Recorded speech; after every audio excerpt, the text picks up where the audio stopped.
اللہ الرحمن الرحیم۔ معزز و محترم حاضرین و سامعین، اللہ رب العزت کے فضل و کرم سے آج رمضان المبارک کے بابرکت اور پاکیزہ مہینے کی 9ویں شب میں ہم قرآن پاک کے 11.25 پارے مکمل کر چکے ہیں۔ آج جو منزل ہماری نماز تراویح میں پڑھی گئی ہے وہ 3 صورتوں سے لی گئی ہے۔ سب سے پہلے سورہ توبہ کا وہ آخری حصہ جو 11ویں پارے کے آغاز میں ہے، اول سے لے کر آخر تک اس کی تلاوت کی گئی ہے۔ اس کے بعد پھر سورہ یونس، جہاں سے قرآن پاک کی دوسری منزل کا آغاز ہوتا ہے۔ تو اس اعتبار سے آج ہم قرآن پاک کو جو 7 منزلوں میں تقسیم کیا گیا ہے، اس کی جو تیسری منزل، پہلی 2 منزلیں ہیں وہ پائے تکمیل کو پہنچا چکے ہیں کہ پہلی منزل کا آغاز سورہ فاتحہ سے ہوتا ہے، دوسری منزل کا آغاز سورہ مائدہ سے ہوتا ہے، اور تیسری منزل کا آغاز سورہ یونس سے ہوتا ہے۔ آج اللہ تبارک و تعالیٰ کے فضل و کرم سے پوری کی پوری سورہ یونس اول سے لے کر آخر تک تلاوت کی گئی ہے۔ اس کے بعد پھر ایک معرکۃ الآراء سورہ مبارکہ، جس کا اسم گرامی سورہ ہود ہے، اس کی تلاوت کی گئی ہے، اور 12ویں پارے کا جو پہلا ربع ہے وہ آج پائے تکمیل کو پہنچا ہے۔ انشاءاللہ العزیز تفصیل اس منزل کی کل جو ہمارا ظہر کی نماز کے بعد درس قرآن ہوتا ہے، اس کے اندر آپ کی خدمت عالیہ میں پیش کی جائے گی۔ یہ چند مرتبہ درود و سلام پڑھ لیجیے۔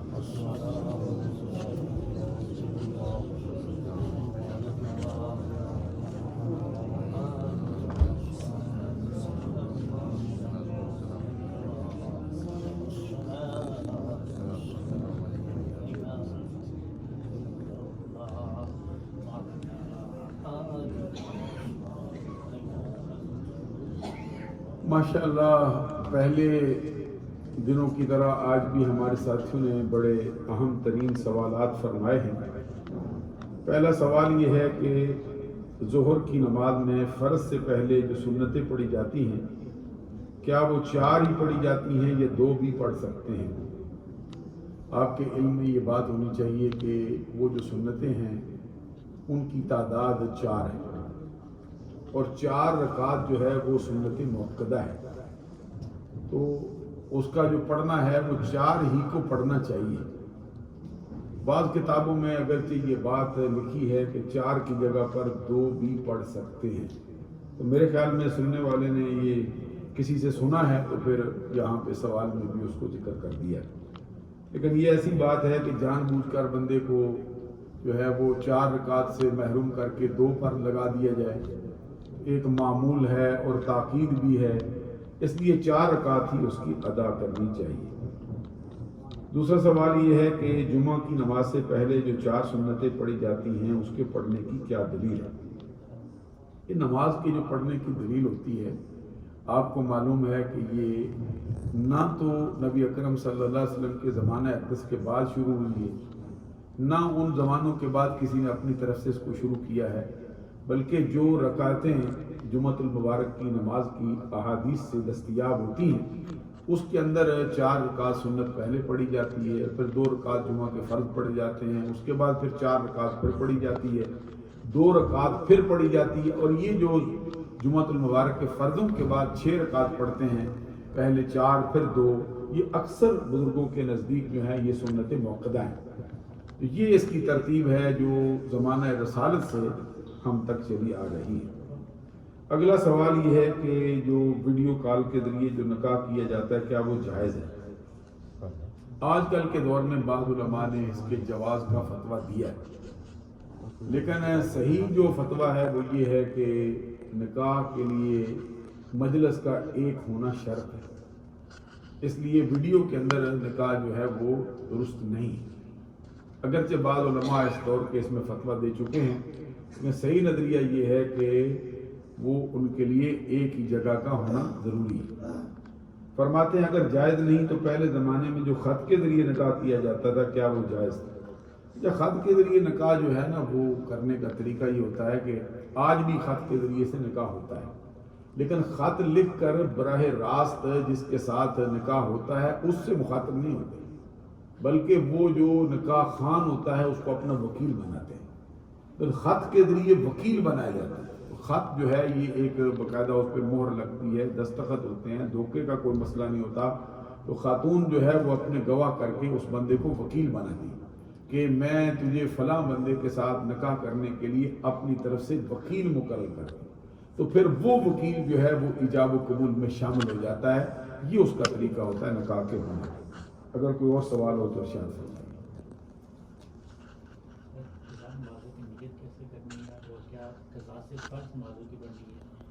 ماشاءاللہ قضا نماز کے لیے بہتر یہی ہوتا ہے کہ پوری کی پوری رکعتیں پڑھی جائیں، لیکن جو ہے چونکہ بہت قضائیں بندے کے اوپر پڑ جاتی اس لیے فرض کی قضا جو ہے وہ کی جاتی۔ تو فرض نماز یا واجب نماز جس طرح کہ میں نے چند دن پہلے بھی عرض کیا تھا کہ ہر روز کی 6 نمازیں بندے کے ذمہ پڑتی ہیں۔ 5 نمازیں تو فرض ہیں، فجر کی، ظہر کی، عصر کی، مغرب کی، عشاء کی، اور 3 رکعت جو ہے وہ وتر ہے۔ تو وتر جو ہے اس کی قضا بھی واجب ہے بندے کو، جس طرح کی نماز ہے اسی طرح کی قضا اس کے ذمہ پڑے۔ اس کی نیت کا پہلے یہ یاد رکھنا چاہیے کہ نیت جو ہے یہ دل کے ارادے کا نام ہوتا ہے۔ زبان سے کہنا یہ ایک مستحب اور پسندیدہ عمل ہے، زبان سے کہنا یہ مستحب اور پسندیدہ عمل ہے۔ جیسے بندہ زبان سے جملے بولتا جاتا ہے تو پھر یہ ایک سونے پر سہاگا ہو جاتا ہے کہ طبیعت اس کی مستحضر ہو جائے کہ میں کیا پڑھ رہا ہوں۔ اب قضا نماز کی نیت کا یہ طریقہ ہوتا ہے کہ جو زندگی میں نے سب سے پہلی قضا کی ہے، یا زندگی میں جو مجھ سے سب سے پہلی قضا ہوئی ہے، یا یوں کہہ سکتے ہیں جو زندگی میں سب سے آخر میں قضا ہوئی ہے، میں وہ فرض کی یا اپنا ظہر کی یا عصر کی یا مغرب کی، عشاء کی ادا کرتا ہوں۔ جو وقت دستیاب ہو اسی وقت کے حساب سے وہ پڑھتا رہے۔ جیسے عام آپ نیت کرتے ہیں اس کے لیے یہ نیت کریں گے کہ جو میری زندگی میں سب سے آخر میں قضا ہوئی یا زندگی میں سب سے پہلے قضا ہوئی، فجر کی یا ظہر کی یا عصر کی یا مغرب کی، اب میں وہ ادا کروں۔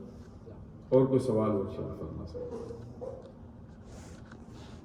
یہ جو کہا جاتا ہے کہ ہر آدمی کا حساب ہوگا، اور دوسری طرف دعا بھی کرتے ہیں بے حساب بخشتے ہیں، تو حساب ہر بندے کا ہے، تو یہ دعا اس طرح کرو۔ یہ جو فرمایا گیا ہے نا کہ من یعمل مثقال ذرۃ خیر یرہ ومن یعمل مثقال ذرۃ شر یرہ، یہ ہے کہ جس نے ذرہ برابر نیکی کی ہے اس کو دیکھے گا، جس نے ذرہ برابر برائی کی ہے اس کو بھی دیکھے گا۔ اب حساب و کتاب میں سے ہر بندے کو گزرنا ہوگا، یہ ایک قانون ہے، لیکن اللہ تبارک و تعالیٰ اپنا کرم کسی پہ فرما دے اسے بلا حساب و کتاب ہی بخشے۔ یعنی یہ قاعدہ یہ ہے کہ حساب ہوگا سب کا، لیکن یہ فرمایا کہ کچھ بندوں کو حساب و کتاب سے مستثنیٰ کر دیا جائے گا، یہ اللہ تعالیٰ کا کرم۔ جیسے آپ دیکھتے ہیں اس کو بعض بندوں نے یہ جو ہے وہ غلطی سے تعبیر کر کے اللہ تبارک و تعالیٰ کے ذمے کچھ ایسی بات لگائی ہے جو کہ قطعی طور پر جائز نہیں ہے۔ جیسے آپ دیکھتے ہیں کہ یہ ایک استاد جو ہے وہ اسکول میں پڑھاتا ہے اور پڑھاتے ہوئے وہ طالب علموں سے کہتا ہے کہ سب نے یہ ہوم ورک کر کے آنا ہے، جس نے یہ ہوم ورک نہ کیا اس کو سزا دی جائے گی۔ اچھا، کل کچھ ایسے افراد بھی ہیں کہ جن سے ایسے اسٹوڈنٹ ہیں جن سے وہ کام نہیں ہوتا ہے، تو استاد کی طبیعت مہربان ہوتی ہے انہیں چھوڑ دیتے ہیں۔ بات سمجھ آتی ہے؟ یعنی یہ اس کے کرم کے ساتھ جو ہے وہ بات جو ہے وہ متعلق ہے۔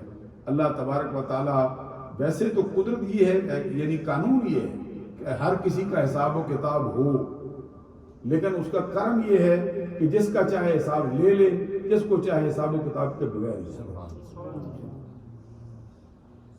سبحان ربک رب العزت عما یصفون وسلام علی المرسلین والحمد للہ رب العالمین۔ الہی ہماری نماز عشاء کو، نماز وتر کو، نماز تراویح کو، اس میں پڑھے جانے والے قرآن کو اپنی بارگاہ میں شرف قبولیت عطا فرما، اس کے صدقے سے ہماری خطائیں معاف فرما۔